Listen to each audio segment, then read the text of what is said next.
Более 2700 домовладений Коми с начала года получили возможность подключиться к газу, а 605 потребителей подключились к газораспределительной сети. Эти и другие цифры прозвучали сегодня на рабочем совещании в Госсовете Коми, посвященном газификации республики. Анастасия Тюрнина расскажет больше.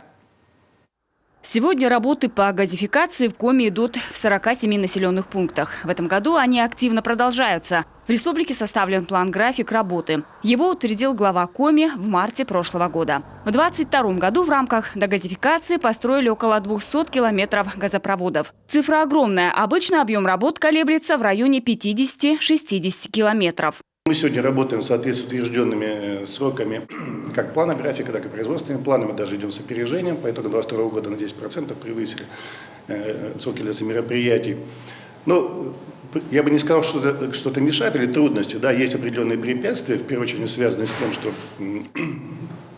при прохождении трассы газопроводов необходимы мероприятия по согласованию прохождения по лесным участкам, пересечения водных преград, дорог. То есть, мы совместно с министерствами профильными и с муниципалитетами решаем задачу на рабочих группах. То есть у нас максимально сокращены сроки согласований данных мероприятий. К газификации готовится сельское поселение Додь, поселок и деревня Визяба Шкарткировского района. Положительное заключение государственной экспертизы получено. Проектом было предусмотрена возможность присоединения к сетям газоснабжения 563 домовладений, а также одной котельной. АО КТК в поселке Визябаш предусматривалось подключение ФАПа, дошкольных учреждений. В селе Додь общая линейная длина газопровода 14 километров 524 метра. Газопроводы разрабатывались у нас с учетом действующих на то время условий технического присоединения, то есть они проводились в рамках условий о том, что единого техприсоединения для всех в радиусе 200 метров.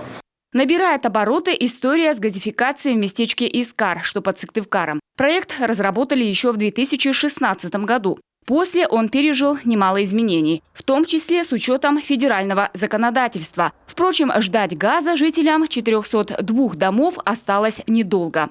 Мы завершили работу над всей исполнительской документацией. К слову, работа уже фактически физически выполнена еще в декабре прошлого года.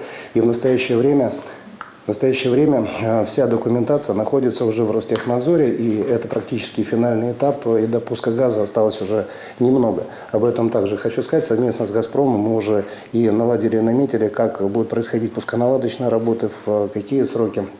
Мы полагаем, что все это будет сделано оперативно, и уже в ближайшее время газ уже будет, и граждане будут иметь возможность заявляться для присоединения к этому газопроводу. Газификация в Коми стала проходить проще. Все потому, что в регионе работает единый газовый оператор «Газпром» распределение Сыктывкар. В 2023 году строительство газопроводов общей протяженностью 280 километров создаст условия для газификации еще свыше 4500 домохозяйств. Сейчас очень важно для Республики Коми то, что идет программа газификации. 1300 домовладений сейчас планируется догазифицировать в плане. Большую часть уже газифицировали.